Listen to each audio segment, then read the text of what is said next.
નમસ્કાર, આપ જોઈ રહ્યા છો ગુજરાત ફર્સ્ટ મુદ્દાની વાત સાથે હું છું જિજ્ઞાસા અને હું છું મુફદ્દલ કપાસી। સૌથી પહેલા વાત કરવી છે ખેડૂતોની વ્યથા ઉપાધિનો અંત ક્યારે, કારણ કે હંમેશા ધરતીપુત્ર છે એ વારંવાર મુશ્કેલીનો સામનો કરતો હોય છે અને એની ચર્ચા આપણે વારંવાર કરીએ છીએ। લાઇનમાં ઊભો રહેલો ખેડૂત અત્યારે વધુ એક વખત લાઇનમાં છે। હજુ તો સહાય માટેના જ્યારે ફોર્મ ભરવાના હતા ત્યારે પણ એ જ લાઇનમાં ઊભો રહેલો ખેડૂત વધુ એક વખત લાઇનમાં ઊભા રહેવા માટે મજબૂર બન્યો છે અને આ વખતે સમસ્યા એ છે કે યુરિયા ખાતરની અછત છે। રવિ પાક માટે વાવેતર કરવું છે અને એના માટે આ યુરિયા ખાતરની તાતી જરૂરિયાત છે, ત્યારે પણ ખેડૂત છે મુશ્કેલીમાં છે અને કતારમાં ઊભો રહેલો જોવા મળી રહ્યો છે। 4 દિવસ ક્યારેક અઠવાડિયા સુધી પણ ખાતર નથી મળી રહ્યું। આટલી કડકડતી ઠંડીમાં રાત્રેથી જ એ લાઇનમાં ઊભો રહી જાય છે એ આશા સાથે કે સવારે જ્યારે ડેપો ખુલે, ખરીદ વેચાણ સંઘ ચાલુ થાય ત્યારે સૌથી પહેલાં વારો આવે અને એમને ખાતર મળી જાય। આમ તો જરૂરિયાત 10 થેલીની હોય છે, કદાચ એમને 1-2 દિવસ લાઇનમાં ઊભા રહ્યા પછી ખાતર મળે પણ છે તો 1 થી 2 થેલી જેટલું યુરિયા ખાતર મળે છે ને એનાથી સંતોષ માનવો પડે છે। ત્યારે સમસ્યા એ છે કે શું આ ખેડૂતને વારંવાર આ જ સમસ્યાઓ સામે ઝઝૂમવું પડતું હશે? પરંતુ સવાલ તંત્ર સામે, સરકાર સામે એટલા માટે પણ છે કે એવું પહેલી વખત નથી બન્યું કે જ્યારે કોઈ ખાતરની અછત સર્જાઈ હોય અને ખેડૂત પહેલી વખત લાઇનમાં ઊભો રહ્યો હોય। દર વખતે જ્યારે આ પ્રકારે યુરિયા ખાતરની વાત આવતી હોય છે ત્યારે ખેડૂત કેમ લાઇનમાં ઊભો રહેલો જોવા મળતો હોય છે? એવું તો નથી કે તાત્કાલિક આ વ્યવસ્થા માટે યોજના બનાવવાની હોય, કારણ કે પહેલેથી જ તો ખબર હોય છે કે આ યુરિયા ખાતરની જરૂરિયાત પડવાની છે, તો શા માટે સુઆયોજિત આખી વ્યવસ્થા ઊભી નથી કરવામાં આવતી? કાં તો પછી એવું શું છે વચેટિયાઓ દ્વારા શું આ યુરિયા ખાતરની કાળાબજારી કરવામાં આવે છે? જો પછી સરકાર વારંવાર પૂછવામાં આવે છે ત્યારે તો એવું કહે છે કે એવી કોઈ પણ પ્રકારની આની કોઈ અછત નથી, યુરિયા ખાતર પૂરતા પ્રમાણમાં છે, સ્ટોક પણ સારો છે, તો પછી ખેડૂત કેમ લાઇનમાં ઊભો રહેલો છે? તો પછી ખેડૂતને કેમ આ પ્રકારે મુશ્કેલીમાંથી પસાર થવું પડી રહ્યું છે? એટલે આખરે મુફદ્દલ સવાલો અનેક છે કે આખરે આ કાળાબજારી થઈ રહી છે, સ્ટોક છે, તો પછી કેમ ખેડૂત અત્યારે કતારમાં જોવા મળી રહ્યો છે? જિજ્ઞાસા, એક તો ખેડૂત ચારે તરફથી ઘેરાયેલો છે, એમાં પણ જ્યારે આપણી પાસે એવો અહેવાલ આવે, સંવાદદાતા એવો અહેવાલ કરીને મોકલાવે કે ભાઈ આ વિસ્તારમાં ખેડૂતને જો ખાતરની થેલી જોઈતી હોય ને યુરિયાની, તો અડધી રાત્રે આવી જવું પડે અને ત્યાં ગોઠવાઈ જવું પડે કે જેવો ડેપો ખુલશે મને પહેલા મળી જશે, કેમ કે હું કતારમાં આગળ ઊભો હોઈશ। પણ એ અહેવાલ દર્શાવ્યા પછી આપણને એવું લાગે કે ચલો હવે આ અહેવાલ દર્શાવ્યો આપણે, હવે કદાચ તંત્ર જાગશે અને એ કામ થઈ જશે અને એ જે બુમરાણ મચી છે એની આપૂર્તિ થઈ જશે, ખેડૂતની પરેશાની ઓછી થશે।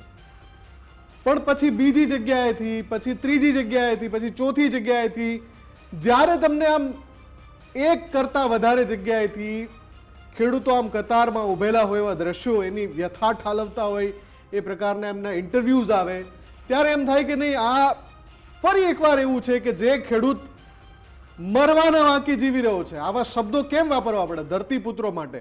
આ તો શાસકો માટે શરમની વાત છે કે મરવાના વાંકે ખેડૂત જીવી રહ્યો છે। જે ખેડૂત ધોવાઈ ચૂક્યો છે આ માવઠાના કારણે, જે ખેડૂતને સહાયની તાતી જરૂર છે, એ ખેડૂત હવે જ્યારે રવિ પાક માટે આમ કડ વાળીને આમ બેસવા માટે પ્રયાસ કરે કે ભાઈ હવે ખરીફ પાક લેવાનો સમય છે, રવિ પાક લેવાનો સમય છે, તો આ સિઝનમાં યુરિયા ખાતરની જરૂર પડશે। અને એવું તો નથી કે તંત્રને ખબર હમણાં પડી કે ભાઈ શિયાળુ પાક જ્યારે લેવાનો હોય, વાવણી હોય એની, તો એની માટે ખાતરની જરૂરિયાત ક્યારે ઊભી થાય? જે સરકાર છેલ્લા કેટલાય સમયથી સહાય માટેની ગતિવિધિ હાથ ધરી રહી છે કે ભાઈ એક પેકેજની જાહેરાત થઈ છે, હવે એ સહાયની રકમ ખેડૂતો સુધી પહોંચે, એ સરકાર આ ખેડૂતોને ખાતરની જરૂરિયાત પડશે, આ જે પાક છે શિયાળુ એ લેવા માટે જરૂરિયાત પડશે, એ કેમ ભૂલી જાય છે? અને જો નથી ભૂલતી, જો વ્યવસ્થા પૂરતી છે, જો આપૂર્તિ પૂરતી થાય છે, અને ઘણા બધા કિસ્સા છે, કચ્છના કિસ્સા સામે આવે છે, અલગ અલગ રાપર તાલુકાની વાત હોય કે અરવલ્લીમાં તમે જુઓ ભિલોડા કે મેઘરજના કિસ્સા હોય, આજે આપણે અહેવાલ બતાવ્યો છોટા ઉદેપુરનો, આજે આપણે અહેવાલ બતાવ્યો વાવ થરાદનો। અરે ભાઈ, એક જગ્યાની પરેશાની નથી કે અમે આ મંચ ઉપર આ મુદ્દો લઈને આવી જઈએ કે એક જગ્યાએ થયું છે। આ જો મારી ચારે બાજુ આ દેખાય છે કે કતારમાં ખેડૂતને ઊભું રહેવું પડે છે, 1000 સમસ્યાનો સામનો કર્યા પછી પણ, 1000 વાર પરેશાન થયા પછી પણ જ્યારે એને બેઠું થવું છે તો ફરી એકવાર તમારી એ જ નિષ્ફળતા ઉડીને આંખે વળગે છે કે ખેડૂતને કતારમાં ઊભું રહેવું પડે છે. અને તમને જ્યારે અમે પૂછીએ ત્યારે તમે જવાબ આપો છો કે વ્યવસ્થા થઈ ગઈ છે. એક તો એમનો બહુ જાણીતો જવાબ છે, આપણે શાસક પક્ષના પ્રવક્તાને પણ હમણાં જોડીશું. એમનો બહુ જાણીતો જવાબ છે કે ભાઈ માગની સામે આપૂર્તિ નથી થઈ શકતી. પણ સાહેબ, તમને તો ખબર છે કે આ ધોવાઈ ગયેલો ખેડૂત શિયાળુ પાકમાં બેઠો થવાની કોશિશ કરશે ત્યારે એને યુરિયા ખાતરની જરૂરિયાત પડશે. ખેડૂત તમારા ડેપો ઉપર આવશે અને ખાતરની થેલી માંગશે. આ વાત કઈ કાલે રાતની તો છે નહીં કે આમ આવીને પેરાશૂટ લેન્ડિંગ જેમ થતું હોય છે અમુક વાર, એ પ્રકારની તો છે નહીં. આ તો તમારો વર્ષોનો અનુભવ છે કે ખેડૂતને શિયાળુ પાક માટે ખાતરની ક્યારે જરૂર પડે. છતાં પણ આ બધા દ્રશ્યો શું છે? છતાં પણ આ બધા દ્રશ્યો એ છે કે તમને નિષ્ફળતાની ટેવ પડી ગઈ છે. તમને ટેવ પડી ગઈ છે કે ખેડૂત ભલે ને રાત્રે 2, 2:30, 3 વાગે ઊભું રહેવું પડે કતારમાં, અને ત્યારે સવારે 8 વાગે 9 વાગે ડેપો જ્યારે પણ ખુલતો હોય અલગ અલગ જગ્યાએ, ત્યારે એને થેલી મળે તો કેટલી કે એની ડિમાન્ડ હોય એની કરતા તો ઓછી જ મળે. એટલે શા માટે આ પ્રકારના દ્રશ્યો? અથવા તો તમે કહી દો કે ભાઈ યુરિયા ખાતરની આપૂર્તિ અમે નહીં કરી શકીએ. ખેડૂત જે પણ પાક લેવા માંગતો હોય એ ગણતરી સાથે જ પાક લે કે એને યુરિયા ખાતર નહીં મળે. તમે કહી દો, જાહેરાત કરી દો ને કે ભાઈ ખાતર મળવાનું નથી. તમે દર વખતે દાવાઓ ઠોકો છો કે ભાઈ મળી જશે જોઈએ એટલું ખાતર, અને જો દાવા તમારા સાચા હોય તો પછી મને એમ જવાબ આપો કે આ દ્રશ્યો કેમ આવે છે આ બધા? બિલકુલ, એટલે ક્યાંથી આવે છે? સવાલ જ સરકાર તમારી સામે એટલા માટે છે કેમ કે જ્યારે તમે એમ કહો છો અમે ખેડૂતોની સાથે છીએ, ખેડૂતોની આ સરકાર છે, યુરિયા ખાતરની કોઈ અછત નથી, તો આ દ્રશ્યોને લઈને જવાબ આપો. કેમ કે આ કોઈ એક વિસ્તારના દ્રશ્યો નથી. ચલો કોઈ એક જિલ્લામાંથી કે એક તાલુકામાંથી આ દ્રશ્યો આવ્યા હોત તો માની લઈએ કે કંઈક પ્રોબ્લેમ આવ્યો હશે, પરંતુ ગુજરાતના અલગ અલગ જિલ્લાઓમાં આ સમસ્યા છે. દરેક જગ્યાએ યુરિયા ખાતરની અછત છે અને ખેડૂત જ્યારે 4-4 દિવસ સુધી જો લાઇનમાં ઊભા રહેવા માટે મજબૂર પડતો હોય તો સિસ્ટમ સામે સવાલ છે. કારણ કે પહેલેથી જ ખબર હતી કે આ ખેડૂતને યુરિયા ખાતરની જરૂરિયાત પડવાની જ છે. ખાતર છે તો પછી મળી કેમ નથી રહ્યું? આખરે આ ખાતર ગાયબ ક્યાં થઈ રહ્યું છે?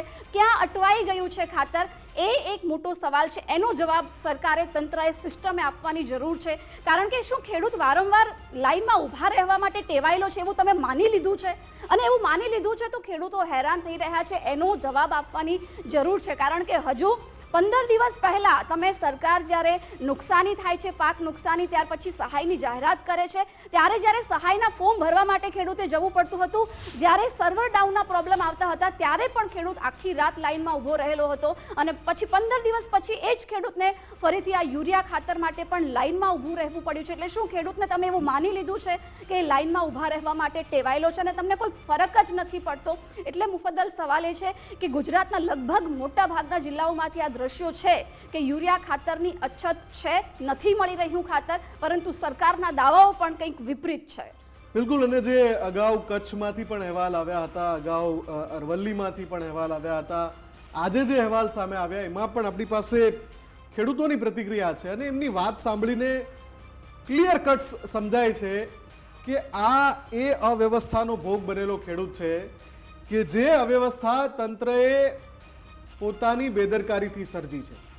આ એ અવ્યવસ્થા છે. મેં જેમ અગાઉ કહ્યું એમ હું ફરીવાર એ વાત કહી રહ્યો છું કે શું તમને ખબર નથી કે જે ખેડૂત જે આ માવઠાના મારથી બેવડ વળી ગયો હતો એ લાકડીના ટેકે ઊભો થવાનો પ્રયાસ કરશે જ્યારે શિયાળુ પાક લેવાનો સમય આવશે. અને અત્યારે તો એ સમય છે. હવે જ્યારે એને યુરિયા ખાતરની જરૂરિયાત છે તો તમે આપૂર્તિ, તમે સહાય પેકેજ જાહેર કરી દીધું, બહુ સારી વાત છે, તમે સહાય પેકેજ અને ઝડપથી એ રકમ પણ પહોંચાડો. હવે એની સાથે સાથે આ પણ એક સહાય કરી દેવી હતી. સહાય પેકેજની સાથે ખેડૂતને આ પણ એક સહાય કરી દેવી હતી કે ભાઈ એને જોઈએ એટલું ખાતર મળી જાય. આપણી સાથે ભાજપના અગ્રણી નેતા અને ખેડૂત આગેવાન હિરેનભાઈ હિરપરા જોડાઈ ગયા છે. હિરેનભાઈ, ફરી એકવાર ના છૂટકે, મારે આ મંચ ઉપર આ પ્રશ્ન નથી પૂછવો હતો, પણ ફરી એકવાર ના છૂટકે આપને જોડીને એ જ સવાલ કરવો પડે છે કે કચ્છ હોય કે અરવલ્લી, વાવ-થરાદ હોય કે છોટા ઉદેપુર, ખાતર માટે ખેડૂતને અડધી રાતનું ઊભા રહી જવું પડે. 25, 50, 100 માણસો આમ લાઈનમાં ઊભા હોય અને પછી એને માંડ ખાતરની યુરિયાની થેલી મળે તો ઠીક, ઘણીવાર આખી રાત ઊભા રહ્યા પછી થેલી નથી મળતી. આવું ક્યાં સુધી? રેનભાઈ, ખેડૂતોના પ્રશ્ને આપણે ચર્ચા કરી રહ્યા છીએ ત્યારે આપે જે કીધું કે અમુક જગ્યાએ જ્યાં લાઈનો લાગે છે, ખેડૂતોને ઊભા રહેવું પડે છે, એના માટે જે ટ્રાન્સપોર્ટેશન સિસ્ટમ છે એમાં ક્યાંક એ વહેલા મોડું થયું હોય, એના હિસાબે ખેડૂતોને સમયસર ખાતર નથી મળી રહ્યું એવા સમાચારો આવી રહ્યા છે. પણ રાજ્યની સરકાર, રાજ્યના કૃષિ મંત્રી આદરણીય જીતુભાઈ વાઘાણી અને રાજ્યનું તંત્ર એ સંપૂર્ણપણે દરેક સેન્ટરો પર પૂરતું ખાતર મળે, રવિ સિઝનની અંદર ખેડૂતોને કોઈ મુશ્કેલી ન પડે એ માટેના સંપૂર્ણપણે પ્રયાસ કરી રહ્યું છે.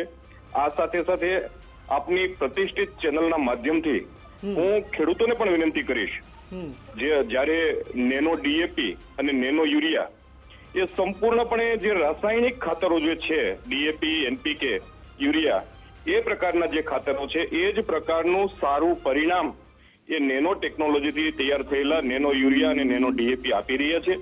એના તરફ જો આપણે વળશું તો વિદેશી હુંડિયામણ પણ રોકી શકાશે. ઉપરાંત જે જમીન બગડી રહી છે એ જમીન બગડશે.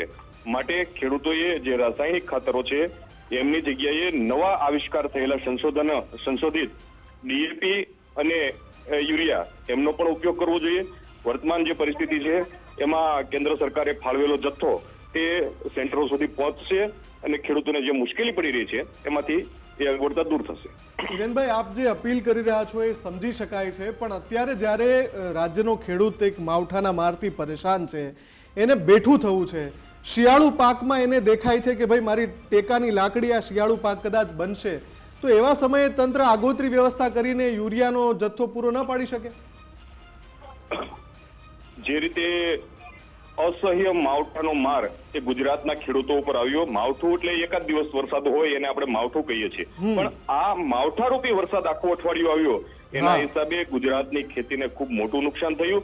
ગુજરાતના મુખ્યમંત્રી આદરણીય ભૂપેન્દ્રભાઈ પટેલ, નાયબ મુખ્યમંત્રી હર્ષભાઈ સંઘવી અને ગુજરાતના કૃષિ મંત્રી જીતુભાઈ વાઘાણી દ્વારા એને ત્વરિત એ સર્વે કરાવીને ગુજરાતના ખેડૂતોને 10,000 કરોડ જેવી સહાય આપવાનો જે નિર્ણય કર્યો છે એ ખેડૂતોને મદદરૂપ થવા માટેનો નિર્ણય થયો છે. હું આપના માધ્યમથી એ પણ કહીશ કે 2016-2017 થી લઈ અને અત્યાર સુધી ગુજરાતમાં લગભગ 11 થી 12 કમોસમી વરસાદ, માવઠાઓ કે અતિવૃષ્ટિ, અનાવૃષ્ટિ જેવા પ્રસંગો ઉભા થયા.